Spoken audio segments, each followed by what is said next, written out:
welcome to the outdoor kitchen again. Today it's all about using besan, bicarb, egg and a bit of water to make a really fantastic pasta.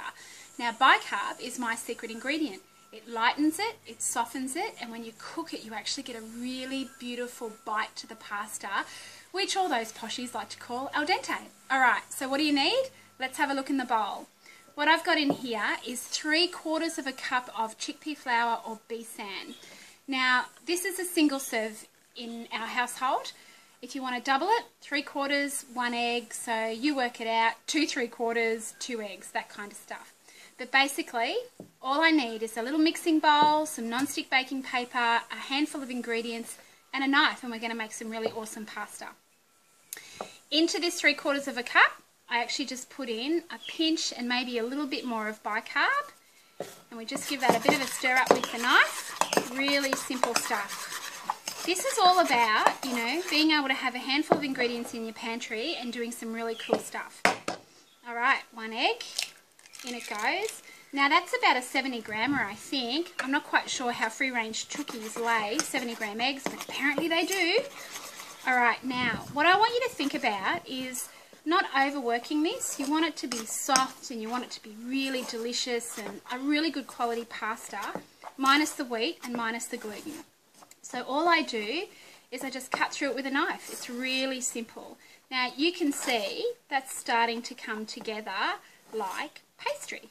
And later on I'm actually going to show you how to make a very fantastic pasty stuffed with some really awesome chicken and some rocket and some, I think we've got a bit of goat's feta.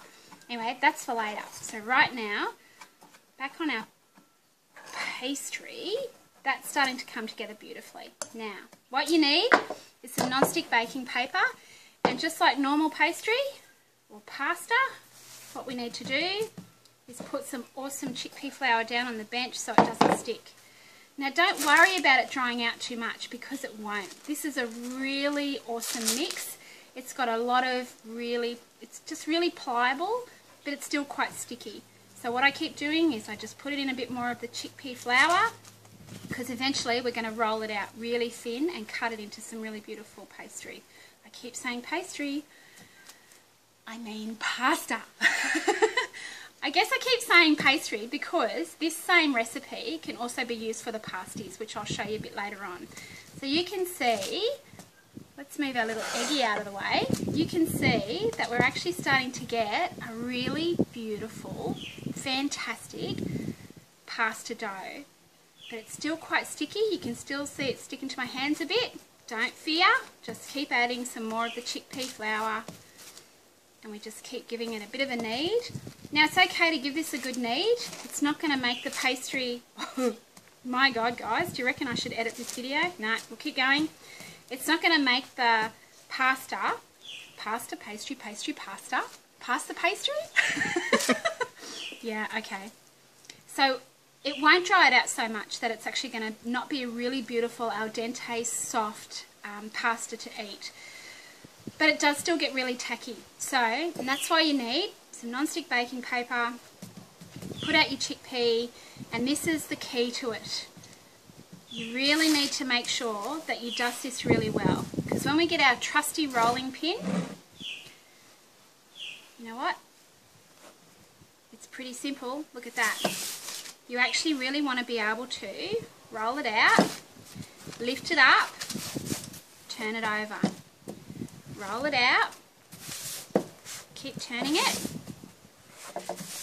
and you can start to see, now don't get too excited about rolling it out before you lift it up, because,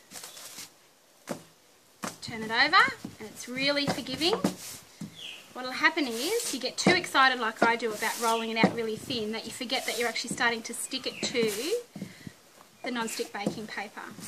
So one of the things I do is I always have a second piece underneath. Now it's pretty windy out here on the farm, but I know you can manage. And sometimes what I'll do is just flip it over like that to make my life heaps easier. And this non-stick baking paper you can use to cook other stuff, so you're not wasting it. Don't get too worried about it. Alright, fix. What do you reckon, Miss Keeley? Are we onto it? We're onto it. We're onto it. For all of those that can't see, we have the very fabulous Keeley behind the camera, which is a good thing, because if you were relying on me to actually do a good shot, you'd be in a whole lot of pain. Now check it out. How beautiful and thin is that? And you can see it's really nice and pliable, and that took me a whole of, a couple of minutes to do. Now, I'm actually going to keep half of this for something else a bit later. And I'm just going to squeeze it all back together because I actually don't want it to dry out. Now, you can see already that that's coming back together really beautifully. Put that away. Now, this is a really nutrient-dense pasta. It's chickpea flour and egg, so it's got a lot of stuff in it. But what we need to do to make it super easy to cut, just a little bit more of a dust, and I like to do it that thin. Look at that. How easy is that? Now, this is one of my, well, it's become one of my favourite pastas, and it's that simple that in no time at all, you've made a gluten-free, grain-free, nut-free, dairy-free, yeast-free pasta that pretty much everyone can eat. Egg-free, I haven't worked it out yet, but have a look at that. How fantastic is that? Nice and thin.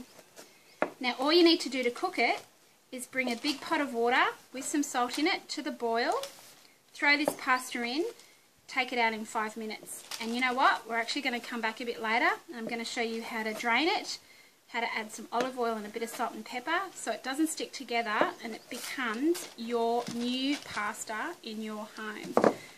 How good is that? I love it. Alright, we're going to come back in a minute and I'll show you what it looks like after we've cooked it. See you soon.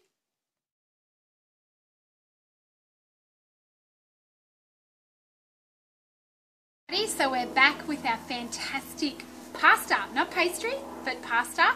I brought the water to the boil, some salt in there helps it to boil much quicker. Threw the pastry in, my God, can you guys believe it? Let's try this again. I put the pasta in, brought it to the boil, turned it down, let it simmer for about 5 minutes, and that's pretty perfect. That's as close as to al dente as I can get it. So let's have a look. Straight into a colander. So this is boiling hot water. Straight into the colander. None of that rinsing it in water or any of that kind of rubbish. It's not necessary. We'll just get rid of the boiling water. And you know what? I absolutely love this. So, straight into the bowl. Nice and hot. A drizzle of olive oil. Or a slug if you like a slug like I do. Some cracked black pepper. An awesome pinch of salt. It's probably a bit too much. And you know what? I just toss it like that. And check it out. This is the most beautifully soft, yummy pasta. And it's really hot, but I'm going to eat it anyway. Going in, here it is. Al dente, yum.